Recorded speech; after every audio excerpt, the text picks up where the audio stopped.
Nerds! Brandon here, Nerdlocker.com. I have been waiting to see this movie for so long, and I finally got to see it, and I'm reviewing it for you. I cannot wait to talk about this. It's been the number one movie on my list. After the abortion of a movie that was Batman v Superman, I needed some good superhero movie back in my life. And that is what Captain America Civil War was. So let's get into it. I actually wrote down names because there's a lot of people in this movie. I mean, I know who most of the actors are, but either way, I just want to make sure everybody got their fair, screen time. Which was cool about the movie, because everyone did. Everyone was, on camera for just enough. I'm going to do a lot of comparing to Batman Superman, because technically that was a team-up movie, and this is Captain America's movie, but it's still a team-up in a huge way. Let's start off with the story before I get into all of these phenomenal actors who just killed all of their parts.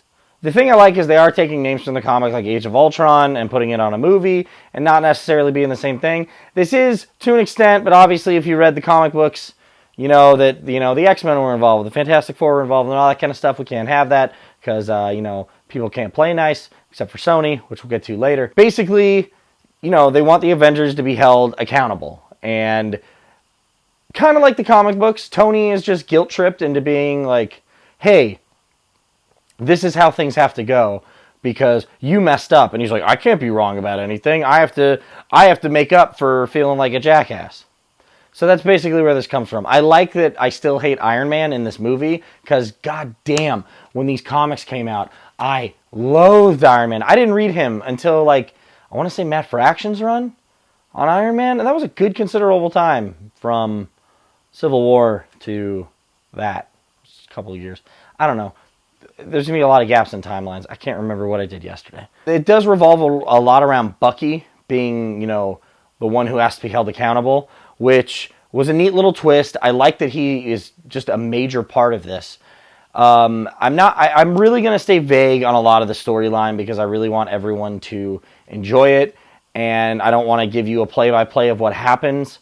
There's a lot of really, really good moments, and there's times that I was laughing my ass off, and then there were times that I'm on the edge of my seat, oh shit, that happened.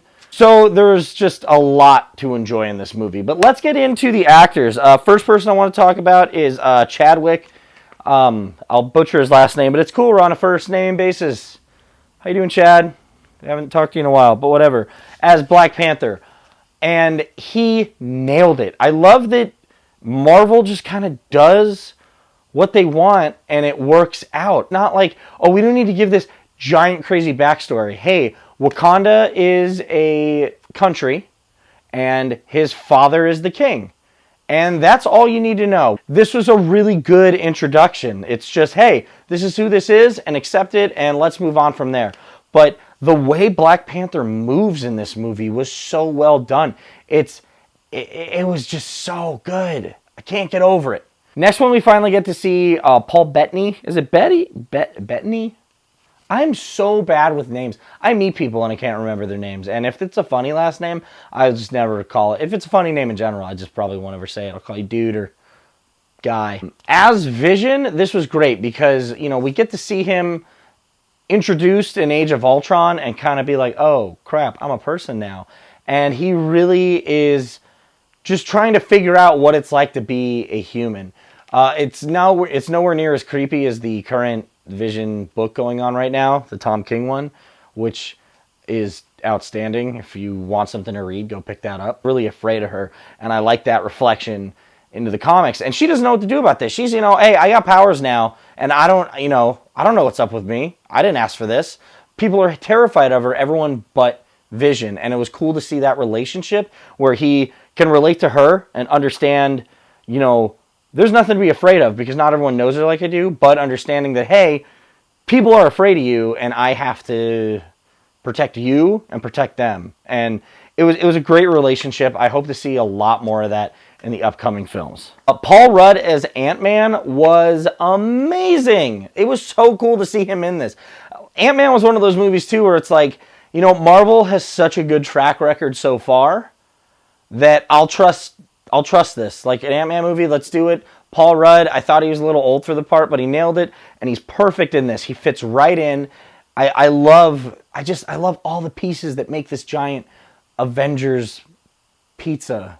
You thought I was going to say puzzle, but I like pizza more than that. Paul Rudd is just the perfect balance to the seriousness of, like, he understands the gravity of the situation he's getting dragged into, but he doesn't totally let it affect him. It was really good.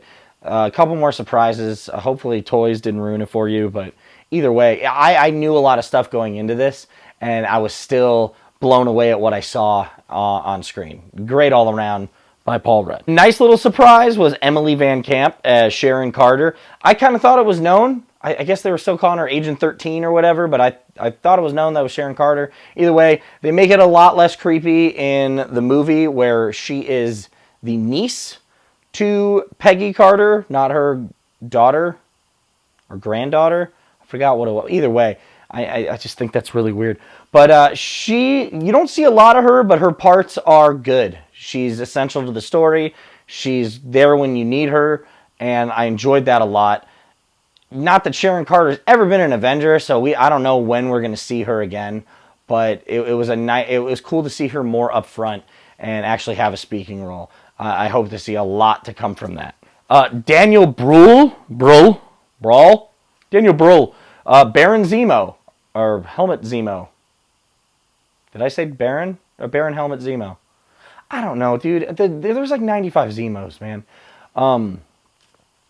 Either way, I mean, he was like that terrible, horrible Nazi in Inglourious Basterds, and in this, he's just a terrible, horrible kind of Nazi. I mean, I don't know. He's just a dick, and he plays a great bad guy. I really enjoyed it. There was one part about the movie I wasn't happy with. Talking about him made me think about this. Literally one thing that I was like, oh, that's kind of a bummer, and then I moved past it. I'll wait till you guys see it, and we can discuss it in the comics. Just be like, hey, Brandon, what was that one thing that bummed you out? And I'll totally answer back so we can talk about this. But it's really cool at the end of the movie. I feel like he's going to play a part in some stuff. I don't know how it's going to go, but I really, really, really enjoyed him. It's like they just take anybody, and they're like, hey, you're going to play this part now, and they absolutely kill it. Even Martin Freeman, I think he's on screen for like 10 minutes, and he kills it. I think these actors are just like, hey, I want to be in a Marvel movie. Who do you have for me to play? I don't know. You could be Office Guy number 4. Perfect. As long as I get some screen time in this Marvel movie, because they never suck. I'd actually love to see Martin Freeman and Benedict Cumberbatch, Cucumber Bandersnatch, end up talking on screen. I don't know, because Sherlock's awesome and they're great together. But who knows? Who knows what's going to happen with that? Now, I have saved the absolute just best part for last. Like, I like, as I was explaining this whole synopsis, and I was eating all those pieces of that pizza, this last piece looked the best, and it was the best part. Oh my God, Tom fucking Holland as Spider-Man. Let me just say this, that we've had Spider-Man movies, like subpar and bad Spider-Man movies, for almost 15 years from Sony. And in 20 minutes, Marvel's like, hey, this is how you're supposed to do that. And they nailed it. Bravo. Bravo, Marvel. At this point, I almost think like DC should let Marvel do their movies. Like, hey, listen, let us do this so it's not terrible, because everything we touch turns to gold.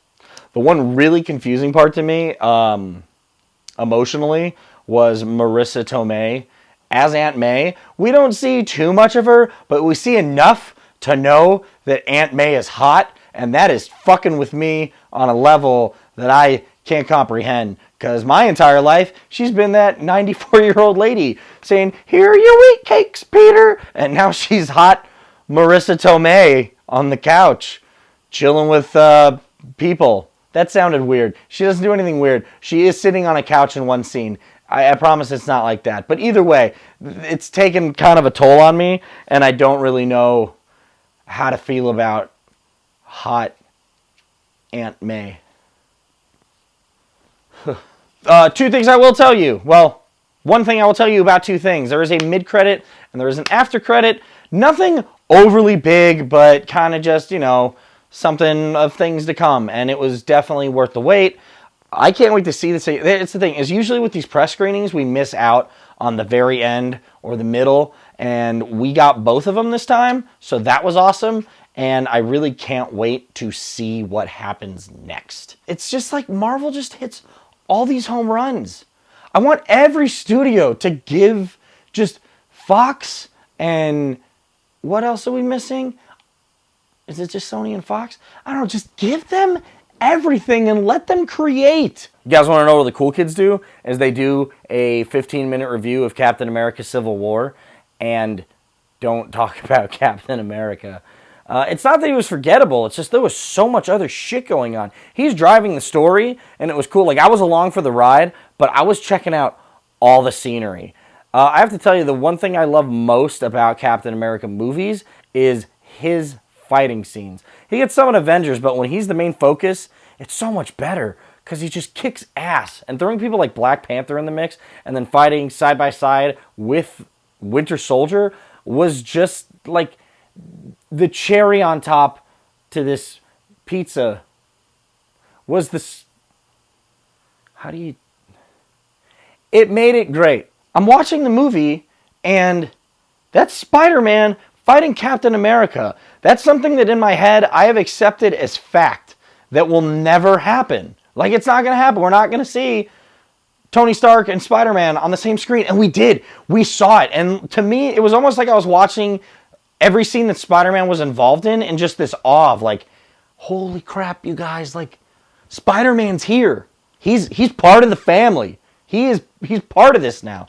It's amazing. It was so goddamn good.